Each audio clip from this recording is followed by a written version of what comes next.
Salut la famille, j'espère que vous allez bien, j'espère que vous avez passé une magnifique nuit. Désolé, dans mon background, il y a le son de la pluie, nous sommes en pleine saison pluvieuse, donc vraiment désolé. Les amis, la journée elle commence très mal, très triste, parce que la famille, je ne sais pas si c'est la famille Jota ou c'est la famille Diogo, mais Diogo Jota, on apprend ce matin le décès, les amis, tragique, accident, Diogo Jota qui perd la vie. Youssouf a dit dans l'un de ses sons, quand on est jeune, on ne meurt pas, on perd la vie. Les amis, c'est une perte énorme, franchement, ça m'attriste profondément. Je suis triste, franchement. Pendant que j'étais en train de préparer cette vidéo, voilà, subitement je vois cette nouvelle là de la disparition, de la mort tragique de Diogo Jota à 28 ans, joueur de Liverpool.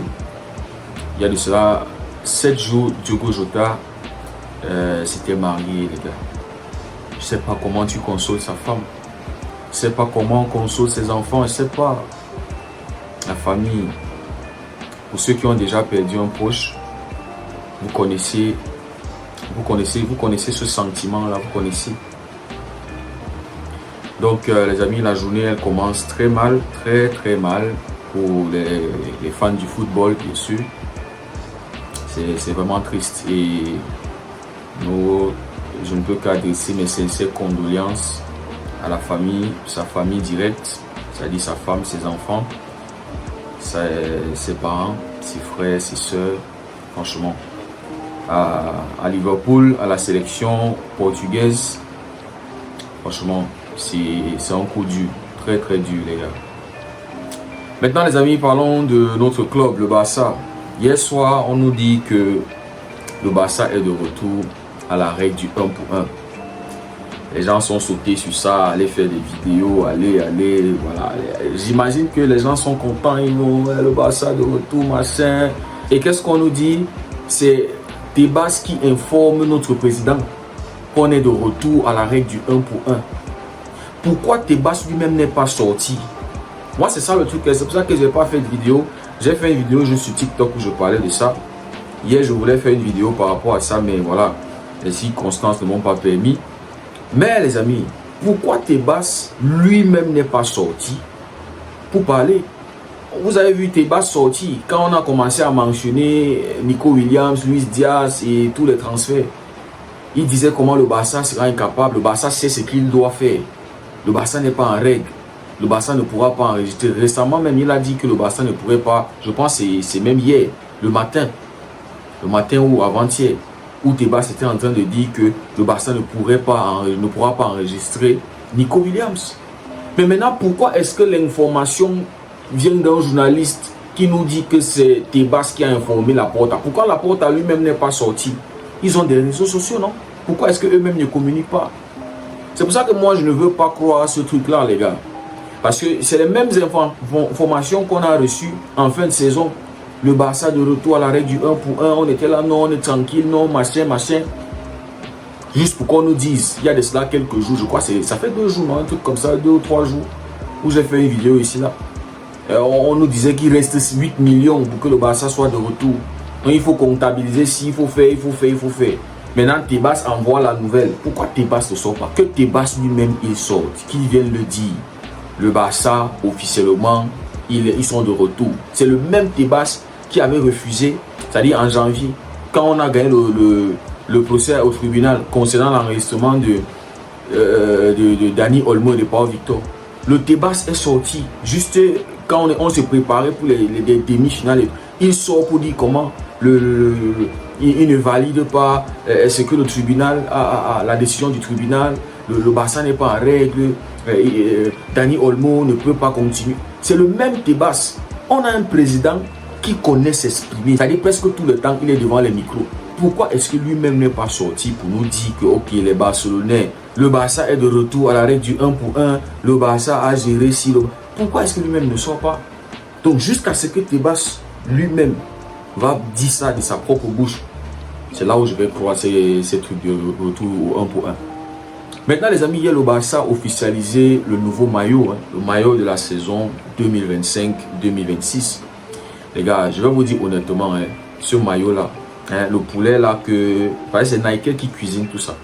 Quand vous regardez le maillot de la saison dernière, les gars, c'est-à-dire le poulet que Nike a cuisiné pour la saison dernière, bien assaisonné, bien cuit. C'est-à-dire l'aura que le maillot dégage, le design. Franchement, quand vous regardez le maillot extérieur, le maillot noir, c'est-à-dire tu ressens l'énergie du Black Panther. Tu ressens l'énergie du Batman. C'est-à-dire l'aura que le maillot dégage. Simplicité, classe, élégance. Tout était dans ce maillot-là. C'est pour ça que quand on se fait éliminer en demi-finale de Champions League, ça dit j'ai eu tellement mal, les gars. Je ne peux pas oublier.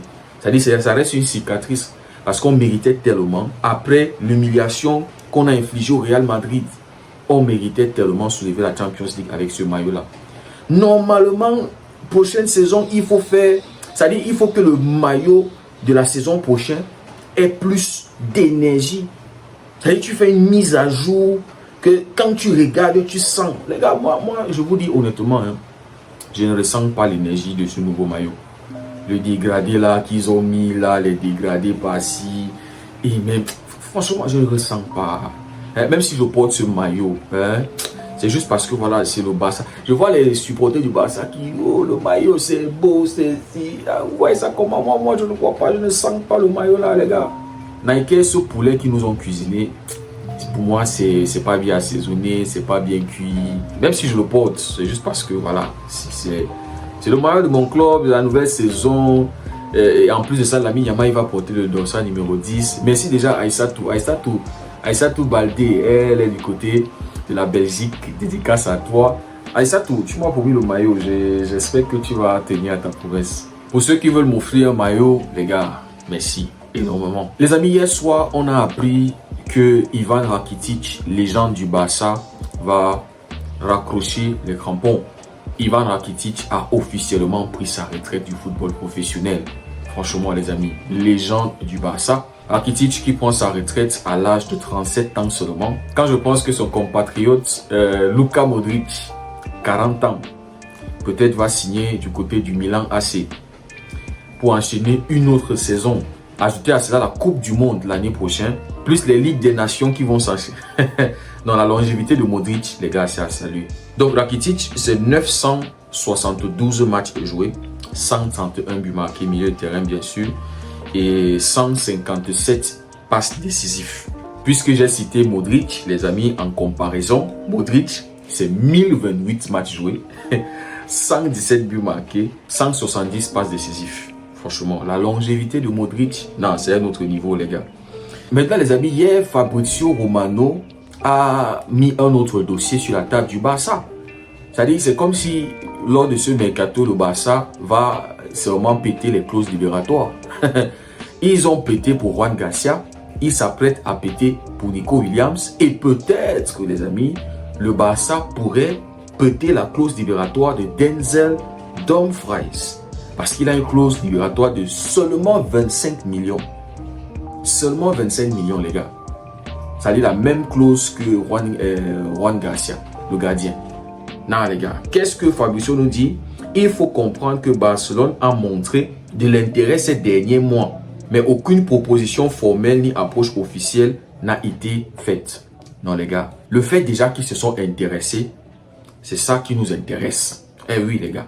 Les gars, il faut le dire, ça c'est une très bonne opportunité. Si le Barça peut péter la clause libératoire de Dumfries, 29 ans, non les gars, franchement, tu demandes encore quoi pour la saison prochaine?